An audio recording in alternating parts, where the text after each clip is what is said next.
Are LLCs a waste of your time and money to set them up? It depends. Let's be honest, just like any other tool or strategy, it depends on where you're at as an investor or business owner. Let's start by asking a few questions to determine if an LLC is right for you. Number one, do you own a business? Or number two, do you own rental real estate? If the answer is no to either or both of these questions, then most of the time you do not need an LLC. I see people setting up LLCs for zero reasons many times. Maybe you think that I should set up an LLC to put my car in it to protect myself. Or other people start thinking, well, maybe I need an LLC for a business I might start, but I haven't started it yet. Or maybe for a property I haven't bought, but I might buy it in the future. Oh, and here's my favorite. I'm setting up an LLC for tax purposes. Hint, unless you're already making quite a bit of money in your business, there is no reason to set up an LLC for tax purposes. In fact, I regularly advise clients related to asset protection, and if they come to me and they have zero rental properties and no business activity, and they're only working a W-2 job, I tell them it's a bit early to look into investing in setting up LLCs because they're not really ready to protect an asset they don't yet have. But if you do own a business, you should consider an LLC or other entity strategy. Why? Well, do you like the idea of signing all of your business contracts and vendor arrangements in your personal name? What do you think will happen if you get in a contract dispute with a vendor or customer for your business? They will turn around and sue you personally if you don't set up these contracts in the name of your LLC. This is known as privity of contract.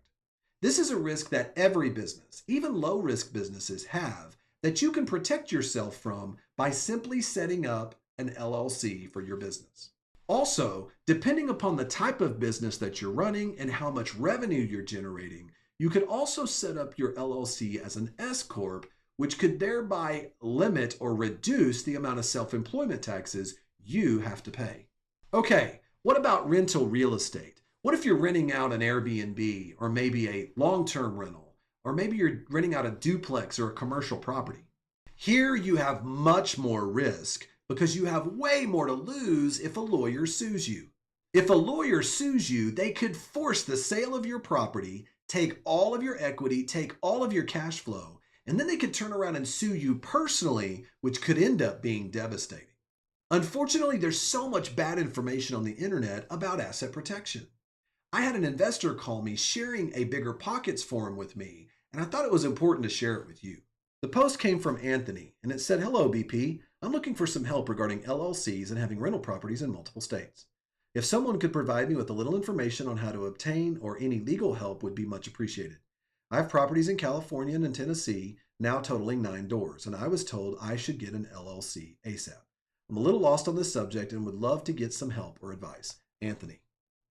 This was a great question by Anthony. Unfortunately, he got this response. "Who told you to get an LLC? An attorney? I have a friend who owns over 60 properties in different states. He has nearly 40 years experience and his properties are owned in his personal name. He carries a $2 million umbrella insurance policy, but the truth is that he's never been sued. My properties are in LLCs held under a trust. It costs me about $1,000 a year with annual filings and other nonsense. I have to separate bank accounts, credit cards, and books. It's a pain. I don't recommend it for everyone. Warning, I'm not an attorney, and this can be a complicated topic."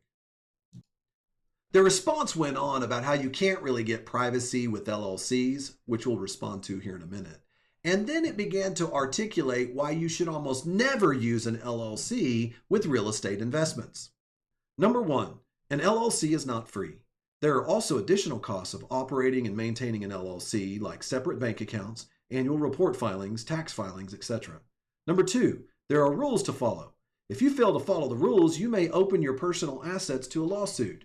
An example of this would be mixing your personal money and LLC money in the same bank account. Number three, you do not need a separate LLC for each property or a series LLC.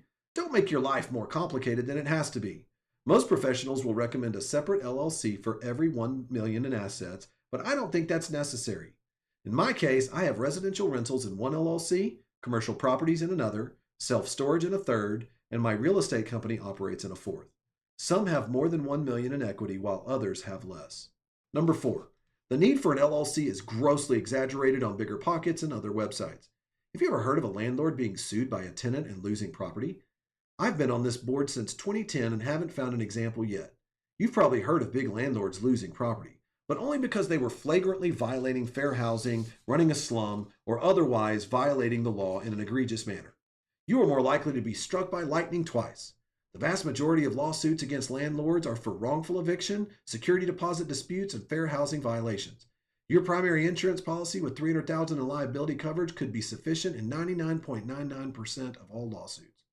5, the best protection for you and your investments? Know and obey the law. I manage around 400 rentals with 14 years of experience and have never been sued once. Even if I were sued, I'd document everything and obey the law, so I wouldn't be found guilty. Even if I were found guilty, the cost would be in the thousands, not in the millions. If you are in an area like San Diego where people are more likely to sue, a judge is more likely to find you guilty and the payout is expected to be higher. You may consider an umbrella insurance policy. This policy will provide additional coverage above what your existing policy covers. It's easy to obtain, costs very little, and doesn't require extra ongoing effort to maintain. Wow, what a mouthful from this person when it comes to advice. Now, I just want to be crystal clear on this. If you own rental real estate, not only should you have that rental real estate owned by an LLC, but that LLC should then have a single member ownership with a holding company strategy that provides you both privacy and charging order protection so that you can not only protect your rental property, but also protect your personal assets from greedy lawyers. Before I explain in more detail, let's answer some of these specific questions that this person mentioned on the BiggerPockets form. Number 1, an LLC is not free. There are also additional costs of operating and maintaining an LLC, like separate bank accounts, annual report filings, tax filings, etc. This is true. Any protection or investment strategy involves investment and maintenance.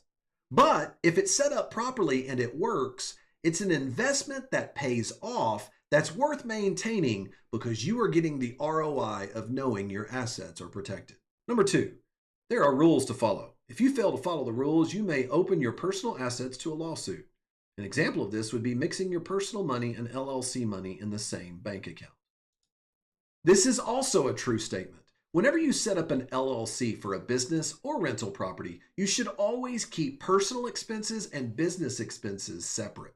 Run all business expenses and income through your business LLC so that you can maintain the veil of protection that keeps greedy lawyers from being able to sue through your LLC and into your personal assets. However, if you start commingling your business funds with your personal funds, now you make it easier for a personal injury lawyer to pierce the veil of the protection of that LLC, and now they can get to your personal assets. Number 3, you do not need a separate LLC for each property or a series LLC. Don't make your life more complicated than it has to be. Most professionals will recommend a separate LLC for every 1 million in assets, but I don't think that's necessary. In my case, I have residential rentals in one LLC, commercial properties in another, self-storage in a third, and my real estate company operates in a fourth. Some have more than 1 million in equity while others have less. Unfortunately, this gentleman has never heard of the concept of fraudulent transfer analysis. If you choose to group multiple properties in a single LLC, what happens if one of your properties is sued? Well, unfortunately, if you lose the lawsuit, the attacking attorney can now get access to all of your properties in the single LLC. That means you would stand to lose all the properties with a single judgment against you. Additionally, during the lawsuit, all of your properties will be frozen. That means you will be prohibited from being able to sell one of your properties in that LLC or to use the proceeds of one asset to support another. Why? Because courts will see you moving assets out of the LLC as a fraudulent transfer, because they will believe you were trying to escape the judgment by liquidating your portfolio. For this gentleman, he admitted that he's never been sued. And I hope he is never sued. But if he is, he's going to find out how difficult it is to manage these assets in a single LLC. And for his sake, I hope he doesn't lose the lawsuit, because if he does, he stands to lose all the properties in that LLC with a judgment. Number 4, The need for an LLC is grossly exaggerated on BiggerPockets and other websites. Have you ever heard of a landlord being sued by a tenant and losing property? I've been on this board since 2010 and haven't found an example yet. You've probably heard of big landlords losing property, but only because they were flagrantly violating fair housing, running a slum, or otherwise violating the law in an egregious manner. You are more likely to be struck by lightning twice. The vast majority of lawsuits against landlords are for wrongful eviction, security deposit disputes, and fair housing violations. Your primary insurance policy with $300,000 in liability coverage should be sufficient in 99.999% of all lawsuits. Be very careful making investment decisions or asset protection decisions based upon whether you have personally seen someone experience a particular result. Unfortunately, the vast majority of lawsuits against rental property owners that really take them down have nothing to do with fair housing violations or any type of wrongful eviction. In fact, the most common lawsuit is what's known as a premises liability lawsuit. These types of lawsuits involve a guest, a tenant on your property, claiming they were injured as a result of your negligence in the maintenance and upkeep of the property. Nowhere is this more applicable than in Airbnb investing. If you are renting out your property as an Airbnb, the primary risk you face is a guest bringing a lawsuit against you claiming they were injured as a result of your negligence, even if you didn't do anything wrong. Unfortunately, the $300,000 in insurance that was mentioned in this post is woefully low, and you're woefully underinsured if someone was actually injured on your rental property. $300,000 in injuries is easy to establish in a courtroom if you include both medical expenses, long-term pain and suffering, as well as loss of income from work.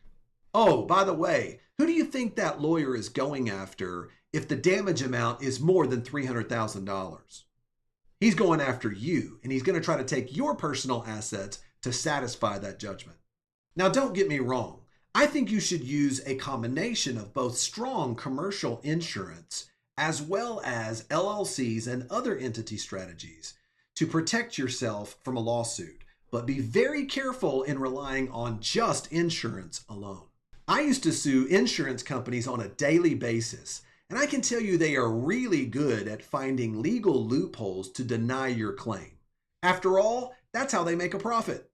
Number 5, the best protection for you and your investments: know and obey the law. I manage around 400 rentals with 14 years of experience and have never been sued once. Even if I were sued, I document everything and obey the law so I won't be found guilty. Even if I were found guilty, the cost would be in the thousands, not in the millions. If you're in the area like San Diego, where people are more likely to sue, a judge is more likely to find you guilty and the payout is expected to be higher, you may consider an umbrella insurance policy. This policy will provide additional coverage above what your existing policy covers. It's easy to obtain, costs very little, and doesn't require extra ongoing effort to maintain. Look, I agree that we should all know and obey the law, but knowing the law and obeying the law is not going to protect you from the bad actors out there looking to sue you. In fact, the further you go in your investment journey, the more you have to lose by failing to protect your assets. Finally, this gentleman recommends that if you're in a location like San Diego, California, where the laws are very much against you as a rental property owner, he recommends that you use an umbrella insurance policy.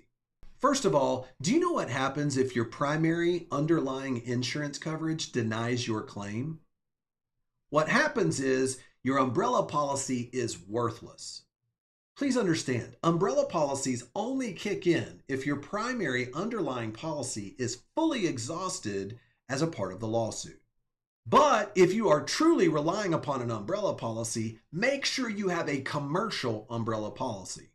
Most insurance companies will not provide you a true commercial umbrella unless your property is owned in an LLC, which brings us full circle back to the importance of using LLCs and other entity strategies to protect your rental properties.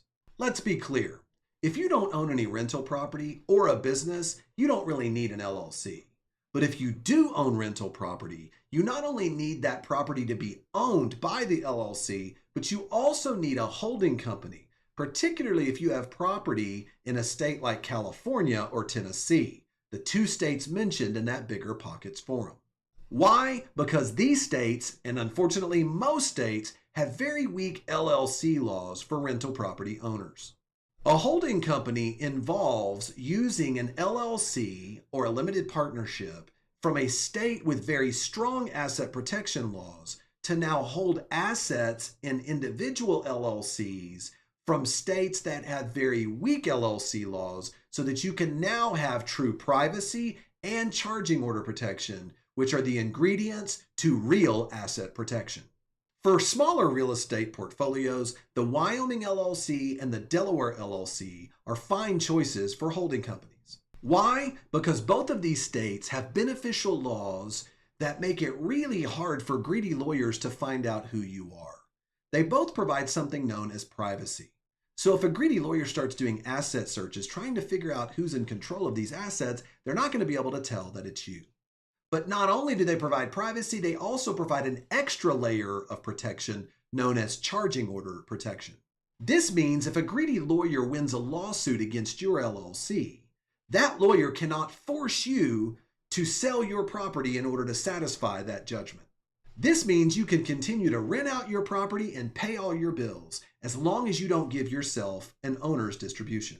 By using a holding company from Wyoming or Delaware, you're creating a disincentive for that lawyer to want to sue you. Why?